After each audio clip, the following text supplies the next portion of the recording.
we're going to go first to Kendon, pronouns he, him, calling in from Orthogonal Rabbits, talking about little jumping things, jumping at 90-degree angles. I don't know.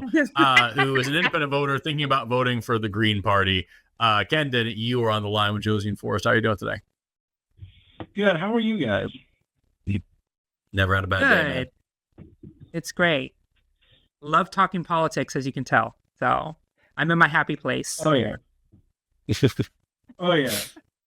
But as my topic says, I am an independent voter thinking about voting for the Green Party, mainly due to the fact that I really can't support Kamala Harris when she's still supporting Israel. Talking about, so we're back to where we started this whole show, and yeah. I will very quickly just ask you, we're just gonna forgive me, I'm just gonna cut to the main meat of the issue for me anyway. Is that even if you vote Green Party, even if a lot of people vote Green Party's not gonna win. I think you and I can agree, and that the actual reality of the situation is that either Harris or Trump are going to win the election, right? Talking about. I completely agree with that. This is more of a personal thing where it's just like, I can't imagine myself voting for a person who supports that. It would be like being in Germany during World War II and supporting anyone that supported what happened. Talking about I get it. I really, really do. I felt the same way about Biden, and I feel largely the same way now about Harris as well. Here's the question for you: is because you and I agree that either Trump or Harris is going to win, which one of those two people is going to be worse for Palestine? Talking about worse.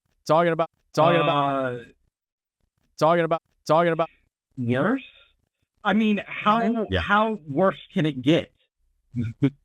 Trump says the complete eradication of Gaza. Yeah, it can get quite a bit worse. Trump says that they should finish the job. Trump says that the issue, the stuff coming out, or the images coming out of Gaza are just bad PR. Trump uses the word Palestinian as a pejorative. Trump is fully 100% for just eradicating Palestinians in order to allow Israel to do whatever the hell they want to do and turn a blind eye to it, and won't even pretend to investigate things like the Biden administration has done. So I think you and I should be able to agree that between the two, the absolute worst case scenario with Harris is more of the same. And the best case scenario with Trump is that things get worse. Talking about. The difference between you and I is that I believe that the Democrats want to do exactly what Trump says. That the only difference between is that Trump is more honest, and that the Democrats have done nothing to rein in Israel and will do nothing to rein in Israel. Except for the fact that... I'm sorry, go ahead. No, I want to say this. Kendon, do you know that Harris didn't greet Netanyahu or boycotted his speech when he came to the House like a few months ago? She's talking about a photo op with him. But you know that she snubbed him, though, and didn't show up, right? Snubbing him and taking a photo op, I don't see that as a difference. Like, sure. So Kendon, I got something to say to you. As a world leader, right? As somebody on the national stage, having a chair and sitting on a stage between some flags, sitting next to each other, is a public sign of strength to show that there's still the ability for the two organizations to speak to each other. What Netanyahu saw is the fact that not going to his speech was a political snub. Not meeting him on the tarmac was a political snub. Trump criticized Harris for not showing up. Every Republican in the House criticized her for not showing up. So I don't understand what you mean. What I mean is I want the Democrats to treat Netanyahu the way that our country treated Hitler, which is to say, no photo op. We were very friendly with Hitler. I was going to say, we are We are doing exactly that. We are pretending like we don't see what's happening unless Israel were to attack us first, and then we would do something about it and suddenly claim a moral high ground. We're treating Netanyahu quite a bit like we treated Hitler, but that's not the point. The point is, what you're saying here is that that Harris and Trump both support Israel, and they're both participating, supporting this genocide. I agree to an extent, but it's not fair at all to say that they're identical in this. Harris has already been swayed significantly towards our position on this. She has said that Palestinians deserve security and self-determination and dignity. She said that there needs to be a two-state solution. She has said that the humanitarian suffering in the region has gone way too far. She has said that there are way too many civilians that have been killed.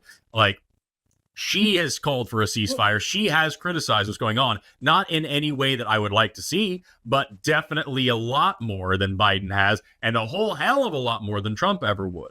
But even if we sit here and pretend that they're actually exactly the same and that there is no difference between them, which one of the two candidates is going to be better for LGBT people, for immigrants, for veterans, for women, for disabled people, for low-income people? Which of the two candidates is going to protect those people? Talking about it would be Kamala. I will give you that win. The difference is, even as an LGBT person myself, the problem I have is that I would feel disgusted that my rights were bought on the complete eradication of an entire group of people. You're not buying your rights, sir. You are protecting them. And like I said, the absolute worst case scenario with Harris is that we maintain the status quo, which I'm not saying is good or acceptable or justifiable in any way. I'm saying that when you allow Trump to win, the single issue vote that you're pulling here gets exponentially worse. And also things get exponentially worse for millions of Americans as well. People like yourself, and also women, and also veterans, and also immigrants, and also disabled people, and many, many, many more. So what you're doing here is you're saying, this situation is so bad that I have no choice but to allow it to get way worse and also hurt lots of other marginalized communities, including my own. I don't understand how you can be reasonable. Well, the reason why you don't understand is because of the fact that you don't believe that what is happening in Gaza is a line enough to make someone not vote for that president. In the fact that that's not true at all, nor is it a fair accusation to levy against me. Because what I truly believe is that what is happening in Israel is one of the most evil things that humanity can do as a species. It is genocide, and you can very easily find lots of videos of me on this channel and others calling it a genocide, explaining exactly why it is a genocide, explaining exactly why I do not support it, why I fight so vitriolically against it.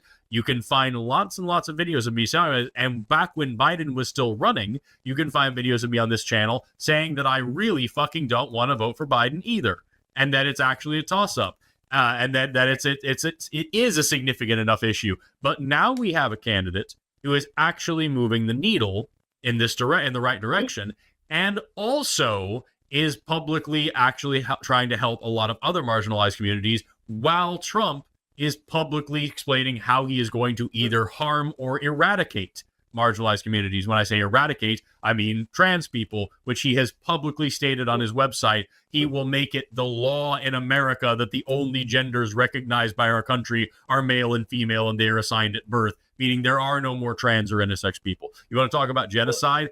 That is also comparable. So if you're going to sit here and say genocide is your hot button issue, I agree with you. It's a big issue for me too. It should be a big issue for anybody with a pulse.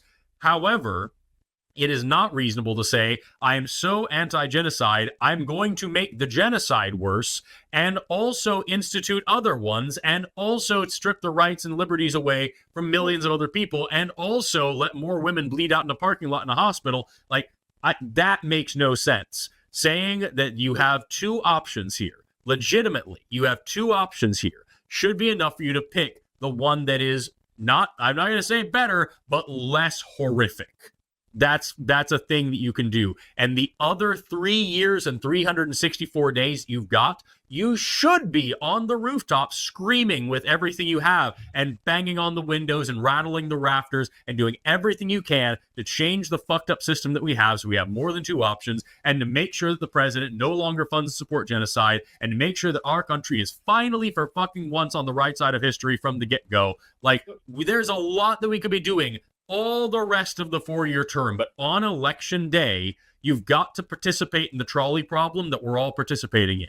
And that is exactly what it is. You can either continue the shitty, horrific path that we're on, or you can make it way, way, way fucking worse. You gotta pull the lever and stick on the horrific, shitty path you're on, where you still have the rights to try to make things better later, to try to ameliorate those situations. Talking about okay. Choosing to not participate is choosing to make things worse. Go ahead, Kendon, and then I want to say something.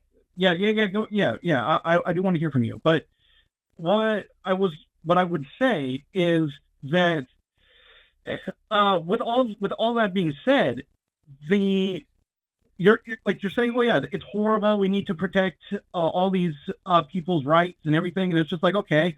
But the Democrats are currently in power. They would remain in power if Kamala gets in, and they've done nothing to protect all these rights that you're claiming. Well, like everything that's happening in like Texas, Florida, and everything else, that's happening under a Democrat administration. Under Republican state houses. Talking about yes. How do you expect Joe Biden which would remain Republican under Kamala? Talking about. Yeah, but we might get all also, but also under Trump would then have federal backing. They are doing those things in spite of the federal government, not by warrant of the federal government. If they had the federal government's backing, things would be significantly worse, especially considering the things that Trump has been talking about, especially over the past couple of months. So, like, the protections that are already there, and the protections that have been fought for, and the rights that have been won by the Biden administration should not be downplayed or overlooked just because some evil Republicans did some evil shit. I agree those things are evil, but we live in a federalist society where we have this differential of powers, and so, like, that shit's gonna happen with Republican governors. It's gonna be worse when you have a Republican president who's talking about rounding up people that are disloyal to him using the military, who's talking about using, lethal force at the border, who's talking about building a wall and all this other horse shit. Like, you're talking about Greg Abbott's fucking death barrels with razor blades and shit in the middle of the water. Think about what's going to happen when you have a fucking sociopath like Trump in office saying, yeah, no, absolutely. Why aren't we shooting out the kneecaps of these fucking immigrants too? Talking about. And I agree. It is irresponsible to put these people in power, which is why it's weird that Kamala Harris is stumping with them. Kendon. Yeah.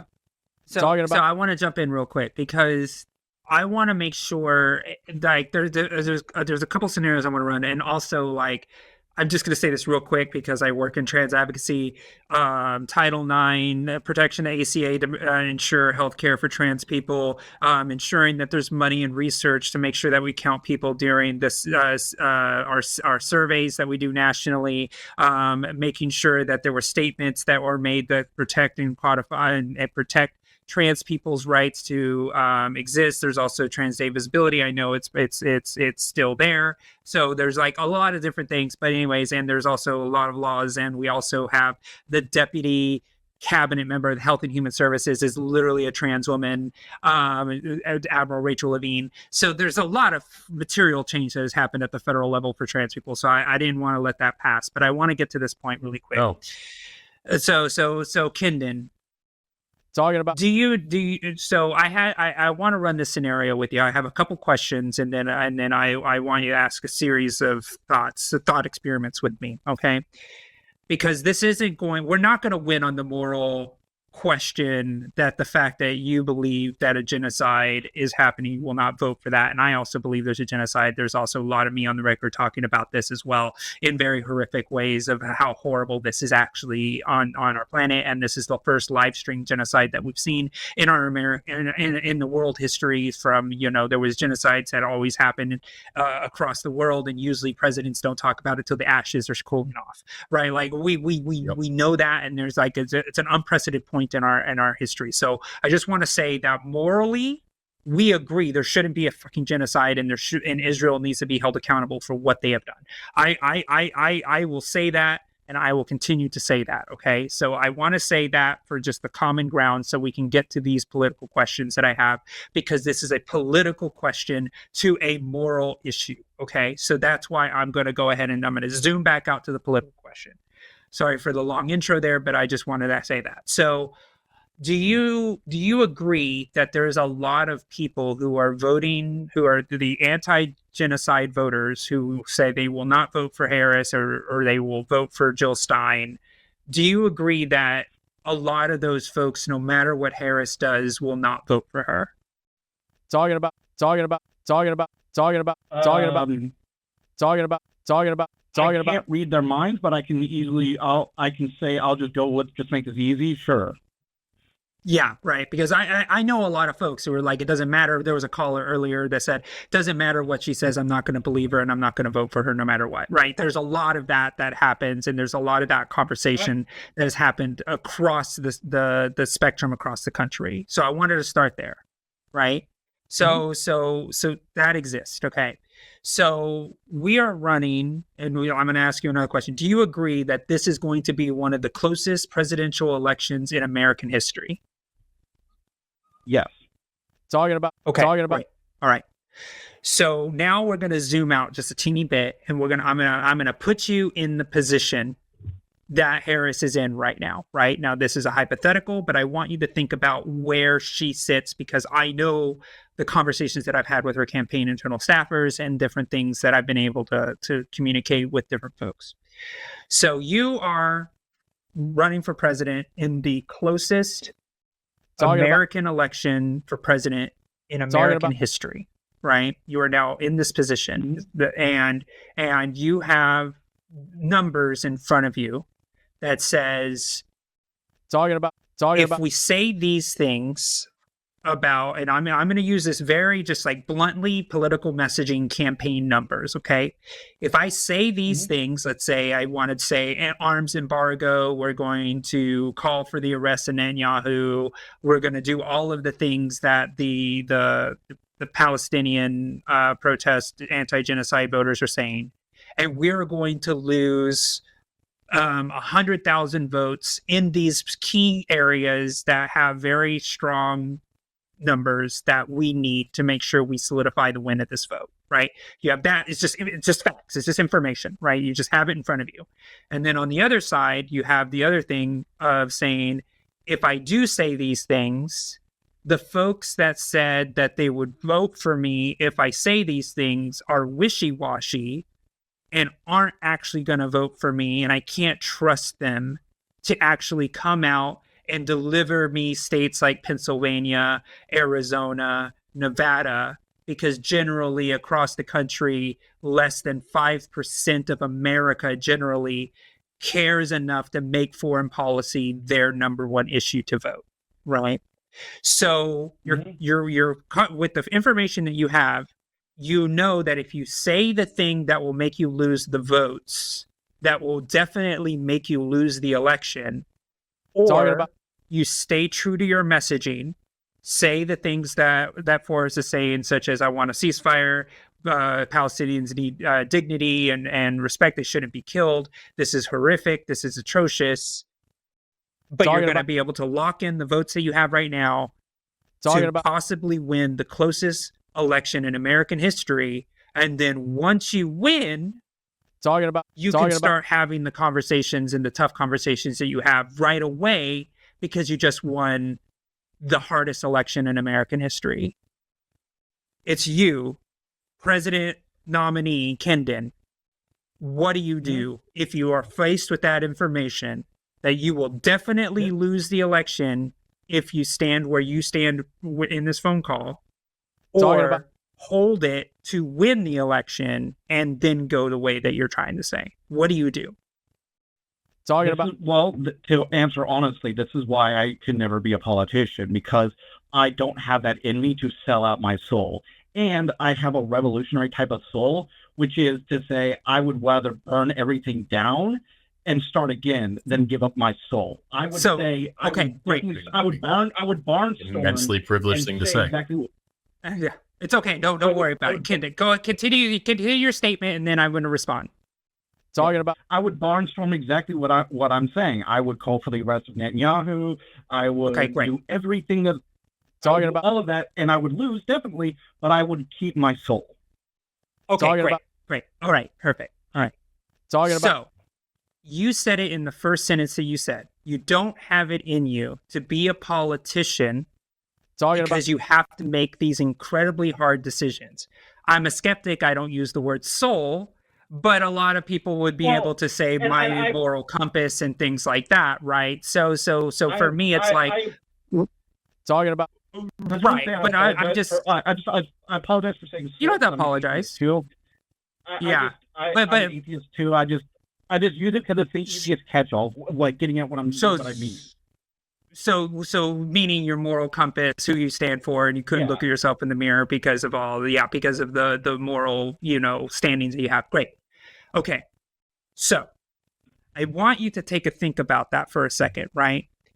The position that Kamala Harris sits, right, as running the largest country economically, or largest military in the world, the leader, and they say leader of the free world because there's a lot of countries that follow our lead when we do these things. The amount of work that it takes to be able to be in her position right now deserves a monicum of respect, because she has to make decisions like piss off a lot of people like you, Kendon, piss off a lot of people like even me and Forrest on this call. She has to make that political calculation, so therefore she can win an election to hold back an authoritarian leader who literally wants to make beachfront property out of Gaza. That's what his son said jokingly, right? Don Jr., right? She has to hold that in her soul, knowing the atrocities that are happening in Gaza, because she's a human. She knows that children are dying. She knows what's happening. She gets briefs, Kendon, that would probably make you vomit in the type of things that she's probably hearing in her briefings when it comes to security briefings and what is going on, because of the moral fortitude that it takes to be able to hold that back so you can keep stability in the world to win an election, so a man like Donald Trump doesn't win. Deserves a monicum of respect. So for me, it's like you have to think about it that way, Kendon, because burn it all down isn't the type of president that I want. I want a president that's going to make sure I get my hormones on time. I want a president that's going to make sure that my family isn't mass deported. I want a president that makes sure that reproductive access is available for my family. I want to make sure that I have a president that is at least trying to serve me and the most marginalized in this country. I don't need a burn it all down type of president, Kendon. That's why I am voting for Harris, regardless of how horrible I feel about Gaza. Does that make sense? Yes. And when I say burn it all down, I'm more talking about like Trump is a burn it all down. Trump is a burn it all down. Talking about when if I may clarify, I'm talking about like having the goal, like Lincoln, and I forget his name, the one who did the New Deal. Those type of presidents. FDR? In the time of FDR used the system. FDR did not burn it all down.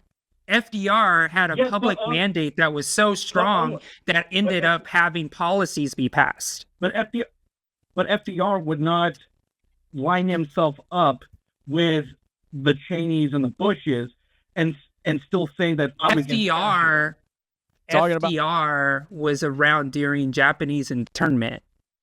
What are you talking about? Because that's mainly my thing is that like I'm seeing the Democrats talking out both sides, that they're saying that Donald Trump is this like amazing evil that needs to be blocked, but then I see them lining up with the Cheneys and the Bushes, and even get some Reagan Kendon, people in there. We're talking about political calculation, right? I remember. Yeah. I said there's a moral reason. It's the difference between what we are, because you agreed with me. You agreed with me that this is going to be the closest presidential election in American history. But what I'm getting at is that the thing is, because of what she's accepted and who she's campaigning with on the stage and all that, the difference is that I can now see a future Democrat Party that lines up with the Trumps, because they need to find someone even more evil than Trump. MAGA is the new Republican Party. Yes. Do we have more Cheneys and Romneys and all of that type of stuff? Yes, that is true. That has happened because the Republicans have gotten so radicalized that we have people like Dick Cheney and Liz Cheney and Mitt Romney saying, you know what, I'll have what the Democrats are having. You know how hard it is for them to make that political calculation? Do you realize how hated a lot of those Republicans are because they said we're going to go with the Democrats? Because they're making a political calculation too. Now, let me give you some hope here about this, Caden, because I was very radical. I supported Bernie. I was part of Occupy. I went through all of that. Like I marched on the streets. I led the first Bernie rally in San Diego with 3,000 plus people. Like, yes, I have been in that position before, but I'm going to give you some hope here. Okay. Do you think that the Democratic Party as a whole, the leftist people like the AOCs, the Rashida Tlaibs, like the all of these incredibly Ayanna Pressley, like all of these incredible humans that are in Congress right now are happy that we have to cozy up to the Cheneys and the Liz Cheneys? Do you think that is good? Do you think like they feel as Democrats a little icky too? Do you think that might be the case? Yes, but when it comes to AOC and the others, if I may, real quick, other Justice Democrats were literally created to be the Democrat version of the Tea Party, and that the creators of the Justice Democrats, I know all about it, Kendon. I ran in 2020 for Congress. I know about their corruption. I know all about it. I'm talking about because you're talking about the moral compasses of those folks that came in on progressive values and used those type of things. What I'm trying to say is, if the Democratic Party continues to go bigger, and once we start seeing the Bushes go into the Democratic Party and all of that type of stuff, the Democratic Party will reach a critical mass where it will literally fissure, right? Where there will be a split ideologically within the Democratic Party to create two new different types of parties versus the MAGA Republicans. The MAGA Republicans have done a really good job kicking Republicans out of the party. We talked to a caller today, earlier today, about how the Republican Party left them, right? Like that is the reality that a lot of Republicans are facing because they don't recognize their party anymore. The radical extreme MAGA Republicans have taken over their house, and now the Republicans that were like the Cheney Republicans, the Reagan Republicans, they're now politically homeless. So now they're going to the Democrats. And now the Democrats in the future, and this may be 10, 15 years from now, this is a Josie prediction. I do believe that the Democratic Party is probably going to split, and then we'll have a third party system in this country.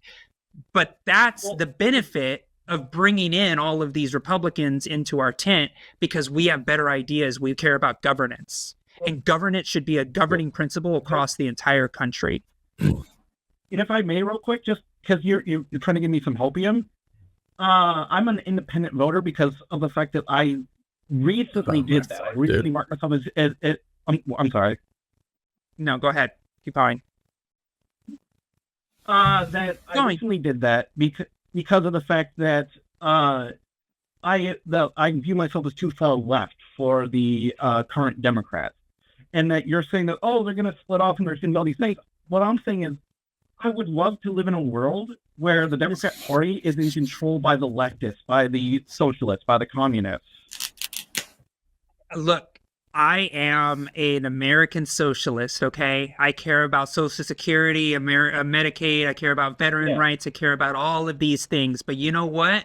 And then, like, what you're doing, going independent and just wish casting for a leftist Democratic Party, you are literally removing your membership to make that dream possible, right? It's like saying, let's say I'm going to use sports balls analogy, but I'm going to use it. So you're like, there's the NFL, right? And there's professional teams that are in the club, like, let's say, and then what a person that leaves that party system is like, I'm leaving the NFL. I'm going to play my own football game with my own rules, and then I'm going to try to come in back to the NFL and saying, hey, why can't I play in the playoffs? That's essentially what you're doing, right? When you leave the party system in America, you are leaving the coaches, the field, you're leaving the equipment, you're leaving the skill, you're leaving the players, you're leaving it all for wish casting. Be a part of the system, Kendon. You know that I started, when I started as somebody who is because I'm radical. I am. My middle name is Rose for a reason, because I'm a socialist in my heart, right? But I have worked through the ranks of the Democratic Party where I get to speak on major platforms at the DNC convention, maybe not on the stage, not yet, but I was able to speak and lead in those type of rooms. I've been a founding member of the Trans Advisory Committee for the DNC. I'm able to be in the inner groups and conversations with the Harris campaign when we talk about Out for Harris, making over 2 million phone calls over the last few weeks. Like, I'm actually a part of the system, and there is talks right now that I might be a DNC member, right? And actually be a part of that. Do you think if I would have said, you know what, screw it, I don't like the way the Democratic Party is right now, and I left, do you think I would be able to have as much political influence than I have now? Like you're asking so much, Kendon, again, when you are sitting here saying, I'm going to leave the party to prove a what? That you're not going to be a part of the game anymore? Well, because from the outside looking in, it looks pretty disgusting when it's just like, okay, as a person who lived through the Bush administration, to see the I served under the Bush administration in the military, Kendon, during Don't Ask, Don't Tell. Do you realize what that was like to serve under the Bush administration for? Right, and now the Democrats are cozying up to them and saying that they're the greatest, and we need to thank Cheney for his service.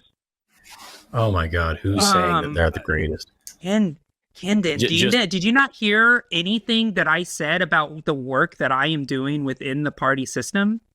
So do you think that what I'm doing is just a waste of time? Well, like, how can we go from the Democrats... Just answer her question, Kendon. Jesus fucking Christ, dude. Josie, you have so much patience. And usually people say that to me. Usually when we're on a creationist call or something like that, they're like, wow, Forrest is really patient and calm with the caller. Like, I feel like it's the chair here. Like, I'm on a different area. I'm a completely different. This is what Matt Dillahunty feels like all the time, is watching me be all sweet with somebody. And you're like, I just want to fucking like flip my desk over. Dude, like, quit dodging questions, quit moving goalposts, quit changing the topic whenever you don't get your way. Josie has actually done the work, both in and out of the system, has actually put in time and effort to make real political change. I'm not a politics guy, but even I have raised tens of thousands of dollars to save lives in Gaza. And so you're going to sit here and seriously tell us that we're serving you hopium because we're talking about actually working towards a possible future, while your actual plan is to vote your conscience and just throw your vote away and allow the fascist cult leader to destroy this country and the country that you say are claiming is your moral high ground here, and say, no, I'm just going to burn it all down. I'm going to let millions of people be harmed. I'm going to let a genocide get much, much worse. I'm going to allow millions of people here in America lose their rights, lose their dignity. I'm going to allow the fascist dictatorship that I'm so scared of, because eventually, someday, maybe we'll get a government that kind of sounds like something I like, and everybody else is collateral damage. Fuck it, Kendon gets his way. And that's the actual plan you're calling in with here. Like, seriously, tell me how the fuck letting Donald Trump win helps Palestine. Tell me how the fuck letting Donald Trump win improves the Democratic Party and stops us from cozying up to all these people you don't like. Tell me how letting Donald Trump win ameliorates the situation in the American political landscape in such a way that we can actually have a more than two-party system, and we can actually have ranked choice voting, and we can actually have socialist policies, and we can actually have things that benefit the lower and middle classes as well as marginalized people in this country. All the things that you and I and Josie all agree with and all want to have in the future. Tell me exactly how 4 more years of Donald Trump is the path to get there, and you not even having the fucking balls to just vote for the asshole are just going to sit here and say, I'm just going to sit here and let him win, because if I don't pull the leather for him, then I guess I'm not responsible. All I have to do is not stop him, and then I'm just free from the responsibility. Grow a fucking spine, dude. Stand up for the country that you believe in and try to make a real difference. Even if you don't like it,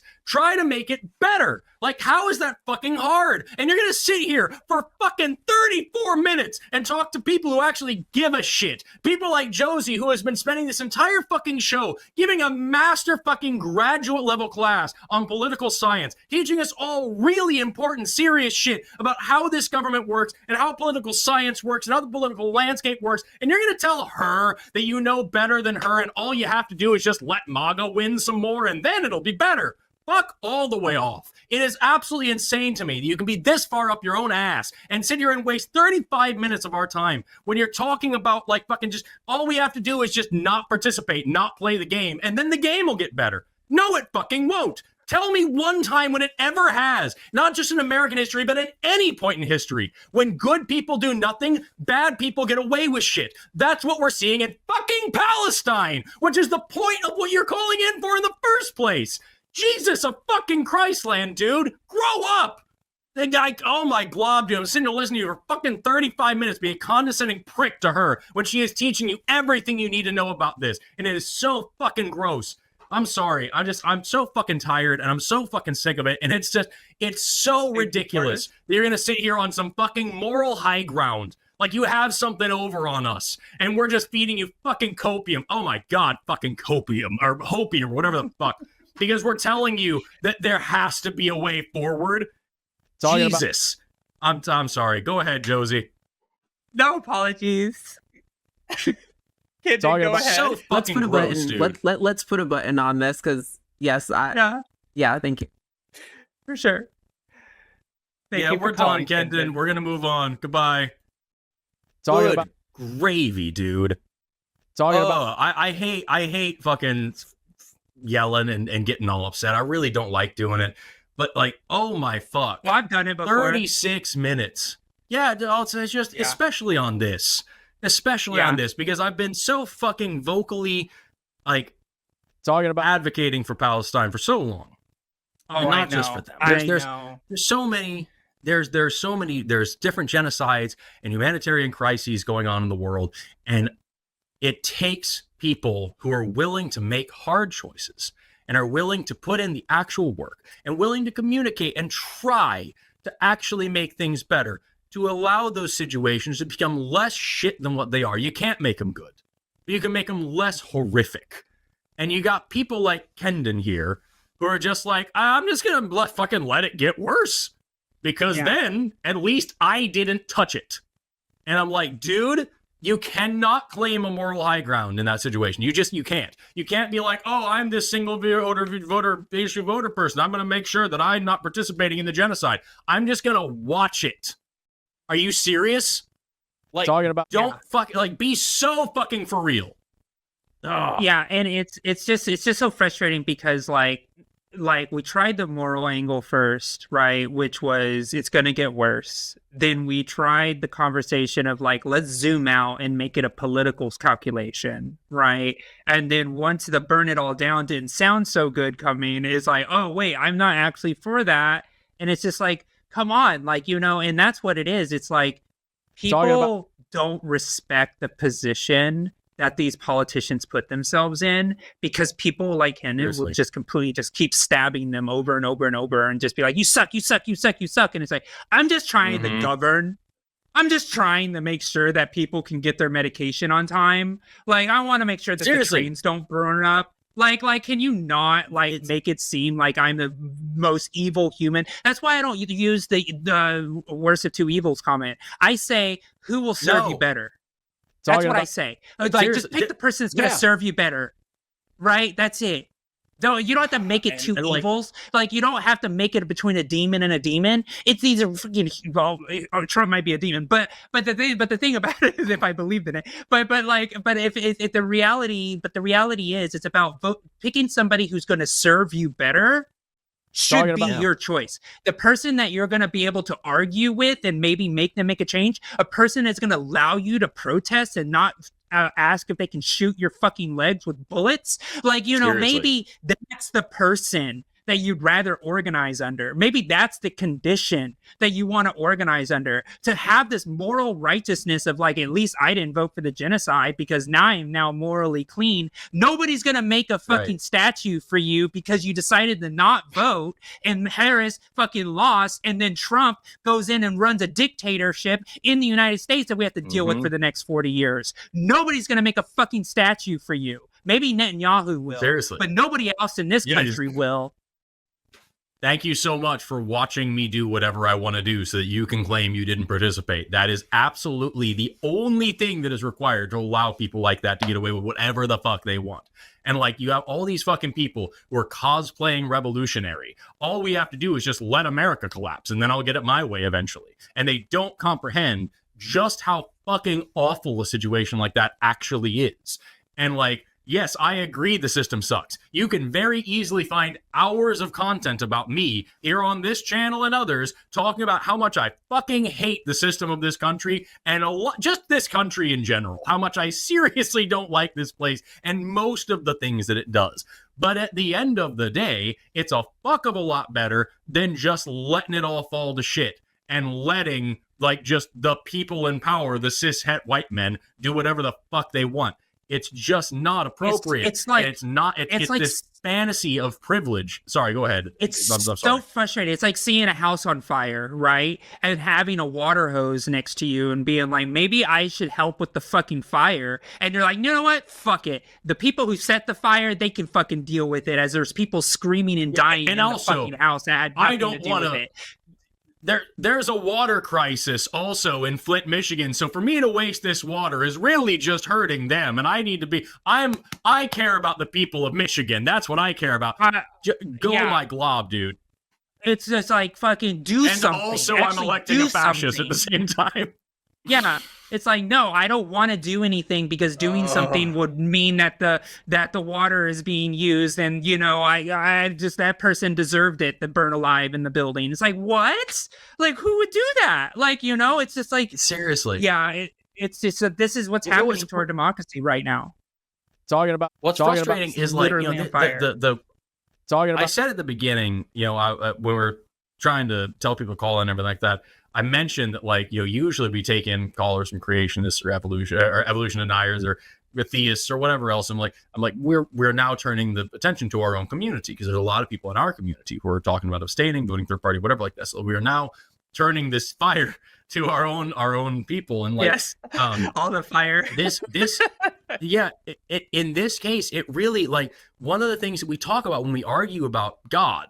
One of the things that we try to get through to people, because people are like, oh, there's free will and there's all this stuff. It will say, like, okay, if you saw someone being murdered or assaulted or mugged or something, like if you saw something evil happening and you don't try to fix it, are you a bad person? And that's like the argument. Okay, well, God isn't stopping it. God's letting it happen and then dealing with the consequences later, and that makes God bad. And so many people who watch this channel are like, yeah, fuck religion. That's a good, you know. And then those same people are going to say, yeah, there's a genocide going on.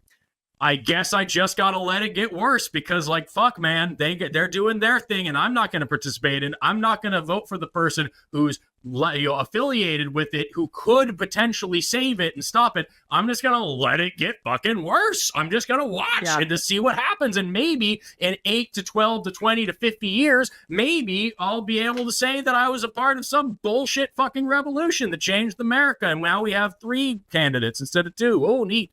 Like, it's just not fucking worth it. It's such a small reward at such a long distance of time for such a fucking heavy cost. And then you're going to sit here and talk about, I have to preserve my soul. This is why I can never be a politician. You can never be a politician because you don't have a fucking backbone, not because you want to preserve your soul, because you don't want to make a difficult choice when the chips are down. You don't want to fucking engage with the trolley problem, so your idea is just to pretend like it's not there. Like, that's absolutely right. That's absolutely right. And that's why, for me, I'm like, I have good politicians that are able to hold the line, even when like you said, when the chips are down and people are gonna fucking hate you, because in this country everybody's gonna hate you for fucking something. You gotta fucking do it. Always. You gotta fucking do it. And one of the things that I know is that Harris is thinking about it while Trump is like, how is this gonna make me better? He's not thinking, he doesn't give a fuck about anybody who thinks about it or how much they hate him. He loves to hate. But I know that Harris is up there and just like, oh my God, I don't want to be hated. I just want to govern. I just want to fucking govern. Just like, like a doctor wants to provide medicine, just like a lawyer wants to do law, a politician should just want to govern. And governing is sloppy and it's annoying and it's messy. And people try to moralize everything when you're just trying to do a fucking job for people. It's service. Just pick the person who'll better serve you. That's who your politician should always be. Or better allow for you to live in a society where service is possible. By the way, the fucking person in chat saying, why do we say genocide? What defines a genocide? Call in tomorrow. I'm on all fucking day tomorrow, and we'll talk about it. Or I can tell you right now, you can very easily go look up the definition of genocide from the UN Genocide Convention. It is actions taken with the intention of destroying a racial, political, ethnic, national, or religious group, either in whole or in part. And there are 5 actions that you can do with the intention of destroying this group, either in whole or in part. Those actions are destroying members of the killing members of the group, inflicting serious bodily or mental harm on members of the group, stopping births with taking measures to prevent births within members of the group, inflicting conditions of life meant to bring about the physical destruction of the group, either in whole or in part, or forcibly transferring children from the group into another group. Those are the 5 things that any one of them or multiple of them done with the intention of destroying a group, either in whole or in part. That is the definition of genocide. Israel is doing at least definitely 3, arguably all 5 of those things